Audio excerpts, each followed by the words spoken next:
اومدیم با یه آموزش دیگه که مثل من توی حرکت رو بچرخونید و دیگه پوزشو بدید. خیلی خوب میتونید بچرخونید و دادا رو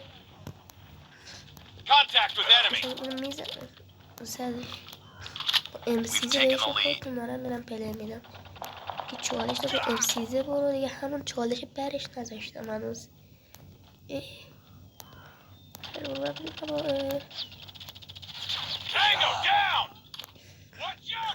همه شون رو نایف کنم ولش کن میخوام نایف کنم. خب حالا شون میگفتیم حالا این یه مولتی هم داریم یعنی چند دقیقه هم پلی بدیم. یعنی سنگ اینجا بایستاده اسنایپ هم دستش یعنی این بابا خب بیا برونیم بزنم همون رو گرفتیش پشت کنسته همینجا میگیریش اینقدر دوباره یارو مرمیارم بمیر دیگه اسنایپ میزنی آمده این لوکاسه رو باید برم اما این لوکاسه خاطره ها دارم اصلا اینجوری کانتو میچرخونی خیلی هم حال میده. چرا لوکاست باگه بزرگان اینو بردار ببینم چیه لوکاست اینو عوضش کنی. چرا اینجوری ولش کنم اون لوکاسو آقا یارم چکار میکنی بوم اتمم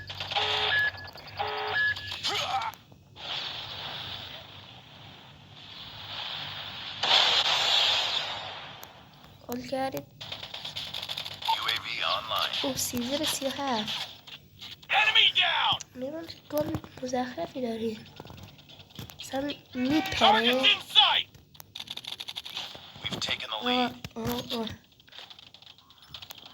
این توی آموزش هم داره مثلا بید الان اینجا کمپری کاره بدیه کمپری حرامه من چیلا که تو کمپری میگیری حرامه بس من هم نایف کنم فقط نایف بوز میکنم چیش ببینم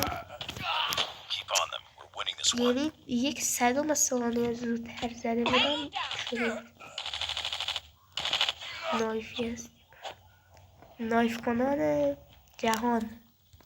بابا شما اینجوری بچرخونید یا گانتون رو مثلا در حال عوض کردن ببخشید اینجوری مثلا عوض کن اینجوری مثلا میچرخون داری میری کارم انمی نداری میداری میری خب مثلا اینجا میای اینجا میچرخونی تمام ایزی مثلا میتونی بچرخونی دیگه گانتو خیلی هم میتونی پوز بدی باهاش.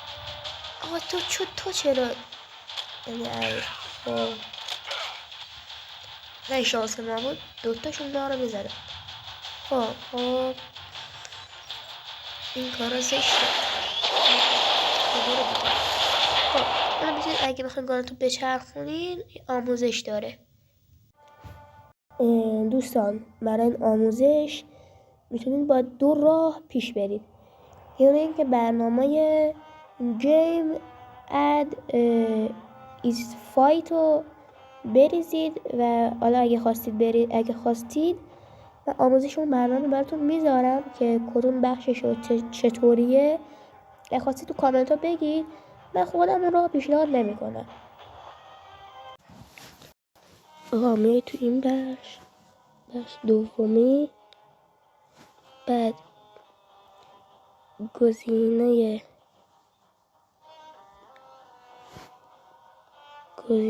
ایشون میده رو آن این دقیقا که الان بهش فلش زدم اینو میذاری.